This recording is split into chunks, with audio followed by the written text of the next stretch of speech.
Sino ang pumatay kay Lapu-Lapu? Ikaw, Michael. Ba, hindi ako, sir.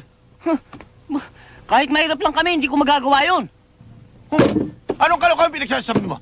Ang tinatanong ko sa'yo, sino ang pumatay kay Lapu-Lapu? Hindi nga ako, sir, eh.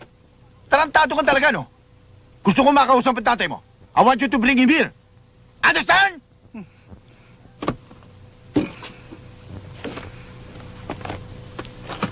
Yes, sir. Tay, Oh, Michael, tay, ibig daw kayong makausap sa eskwela. bakit? Kasi o itay, tinanong ako kung sino ang pumatay kay Lapu-Lapu. Oh. Ang sabi ko, hindi ako.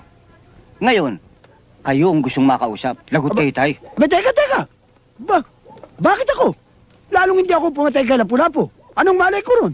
Itay, kayo na lang ho ang pag-asa ko. Kinakailangan sumama kayo sa akin. Dahil pag hindi kayo sumama sa akin, may expelled ako. Kinakailangan magpaliwanag kayo, itay. Kung kinakailangan magpaliwanag, edi puntahan natin. Halika. Kaya na. Ah, mukha yatang may lakad kayo magama. Eh, kasi o Lola, ibig kong makausap ng teacher ko itong si itay. Oh, bakit? Inay, ito ho kasing apo nyo, pinagbibintangan sa eskwela na pumatay kay Lapu-Lapu. Hindi naman ho siya. Eto nga't nagpapasama para magpaliwanag kami ron. Kung maaari ho sana, inay, sumama na rin kayo para magpaliwanag. Nako! Kayong mag-ama, oo. Nakita nyo nang tinatapos kong aking ginaganchilyo. Kung bakit kasi, ayaw nyo pang aminin kung sino sa inyong dalawa ang pumatay.